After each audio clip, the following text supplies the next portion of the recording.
अपने कॉलेज की पढ़ाई कंप्लीट करके अपने घर लौटी थी। जैस्मिन को आज उसकी फैमिली के साथ किसी रिश्तेदार के यहाँ एक फंक्शन अटेंड करने जाना था, लेकिन घर से निकलते हुए अचानक उसकी तबीयत खराब हो गई। इसलिए घर वालों ने उसे मेड की देखरेख में घर पे रुकने को कहा। कुछ देर आराम करने के बाद जैस्मिन की तबीयत पहले से कुछ ठीक हो गई। वो अकेली घर पर बोर हो रही थी, इसीलिए वो अपना कंप्यूटर ऑन करके इंटरनेट पर कुछ ऑनलाइन गेम सर्च करने लगी। तभी उसकी कंप्यूटर स्क्रीन पर एक वीडियो फ्लैश हुई, जिस पर बड़े बड़े अक्षरों में लिखा था the death game, play it at your own risk. Jasmine ने एक्साइटेड होकर तुरंत ही उस वीडियो को प्ले कर दिया और बड़े ही ध्यान से उस वीडियो को देखने लगी। जैस्मिन को हमेशा से ही आत्माओं की दुनिया के बारे में जानने की बड़ी दिलचस्पी रहती थी, इसीलिए अक्सर ही वो अपने कॉलेज में भी अपने दोस्तों के साथ ऐसे ही हॉन्टेड गेम्स खेला करती थी। इसलिए उसने उस गेम को देखकर अकेले ही उसे खेलने का मन बना लिया।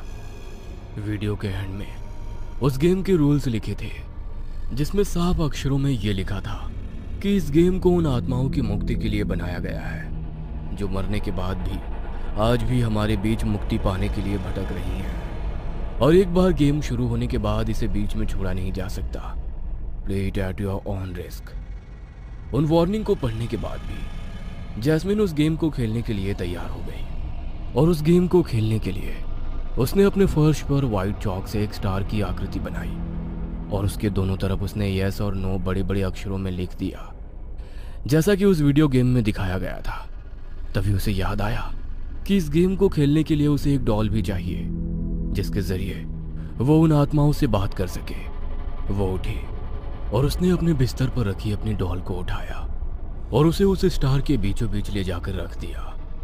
अगले रूल के अकॉर्डिंग उसने अपने सर से अपने कुछ बालों को तोड़ा और एक कपड़े में लपेटकर उसे उस डॉल के हाथ पर बांध दिया, और एक चाकू से अपनी उंगली पर हल्का सा घाव करके उसने अपने खून को उस डॉल पर टपका दिया और अपनी आंखें बंद करके वीडियो में दिखाए गए एक मंत्र को बार बार बड़बड़ाने लगी।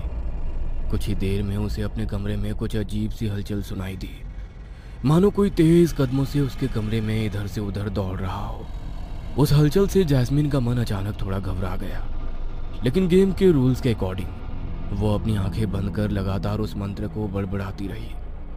तभी उसे अपने शरीर पर एक बहुत ही ठंडी सी हवा महसूस हुई और उन कदमों की आ रही तेज आवाज अचानक से बिल्कुल शांत हो गई। और उस आवाज के शांत होते ही जैस्मिन ने आखिरी बार वो मंत्र बोलकर अपनी आंखें खोली और फिर से अपने खून की कुछ बूंदों को उसने उस डॉल पर डाल दिया। और गेम के रूल्स के अकॉर्डिंग आत्माओं से बात करने के लिए उसने उस डॉल की तरफ देखते हुए कुछ सवाल पूछने शुरू किए। क्या इस समय मेरे आसपास कोई ऐसी आत्मा मौजूद है जो मुझसे बात करना चाहती हो? जैस्मिन के इतना पूछते ही वो डॉल अपनी जगह से घसीटती हुई यस की लाइन पर जाकर रुक गई। ये देखकर जैस्मिन बहुत एक्साइटेड हो गई, लेकिन अंदर ही अंदर अब उसे एक डर भी सताने लगा। तभी उसने वहां मौजूद उस आत्मा से अगला सवाल पूछते हुए कहा, क्या तुम एक लड़की हो? इस सवाल का जवाब भी जैस्मिन को हाँ में मिला, तो वो समझ गई कि ये भटक रही आत्मा किसी लड़की की है। जैस्मिन चाहती थी कि जिस उद्देश्य से इस डेथ गेम को बनाया गया है वह जल्द से जल्द उसे पूरा करे। इसीलिए उसने उस आत्मा से अगला सवाल पूछते हुए कहा, क्या तुम चाहती हो कि तुम्हें मुक्त कराने के लिए मैं तुम्हारी मदद करूं? जैस्मिन को लग रहा था कि इस बार भी उस आत्मा का जवाब यस में मिलेगा, लेकिन ये सवाल पूछते ही वो डॉल घसीटती हुई नो के लाइन पर जाकर रुक गई। उसके जवाब को सुनकर जैस्मिन को कुछ अजीब सा महसूस हुआ, इसलिए उसने उस आत्मा से कनेक्शन तोड़ने के लिए उस वीडियो में बताए गए मंत्र को तेज आवाज में बोलना शुरू किया। तभी कुछ ही देर में उसे अपने कमरे में हो रही सभी हलचलें महसूस होनी बंद हो गई। उसे लगा कि गेम के रूल्स के अकॉर्डिंग वो आखिरी मंत्र बोलने से शायद अब सब कुछ नॉर्मल हो गया है और वो आत्मा भी अब वहां से चली गई है। इसीलिए उसने एक गीले कपड़े से जमीन पर बने उन सभी लाइंस को मिटा दिया और अपनी डोल को बाथरूम में वॉश बेसिन में ले जाकर उसे अच्छे से धोने लगी। तभी उसे ऐसा लगा कि कोई उसके पीछे खड़ा होकर लगातार वॉश बेसिन पर लगे शीशे से उसे घूर रहा हो। उसने हिम्मत करते हुए जैसे ही शीशे में देखा तो शीशे में अपने आप को देखकर डर के मारे उसकी चीख निकल गई।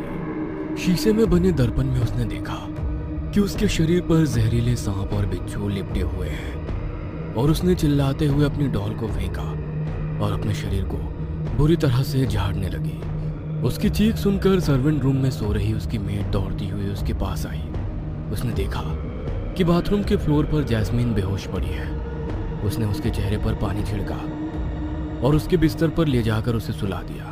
कुछ देर बाद एक हल्की सी आवाज से जैस्मीन की नींद टूट गई। तभी उसकी नजर उसके पास रखी उसी डॉल पर पड़ी जिसे उसने डर के मारे अपने बाथरूम में फेंक दिया था। उस डॉल को अपने बिस्तर पर देखकर जैस्मीन के पसीने छूट गए। तभी उसे अपनी आंखों के सामने किसी परछाई के होने का एहसास हुआ। उसने हिम्मत करते हुए जैसे ही उसकी ओर देखा तो डर के मारे उसकी आत्मा सिहर उठी। उसकी आंखों के सामने हूबहू उसी की तरह कपड़े पहने हुए एक लड़की खड़ी थी। जैस्मीन ने उसका चेहरा देखने के लिए जैसे ही अपनी नजरें उठाई तो उस लड़की के हाथों में जैस्मीन का कटा हुआ सर था। अपनी आंखों के सामने इतने भयानक दृश्य को देखकर वह बेहद बुरी तरह से चीखने लगी। तभी अचानक उसकी आंखें खोली और उसे एहसास हुआ कि वो महज एक बुरा सपना देख रही थी। चैन की सांस लेकर वो फिर से सोने की कोशिश करने लगी। अगले दिन जब उसकी आंख खुली तो उसकी मेड उसके लिए टेबल पर नाश्ता लगा रही थी। उसने नाश्ता करने के लिए जैसे ही कैसरोल को खोला तो उसमें जिंदा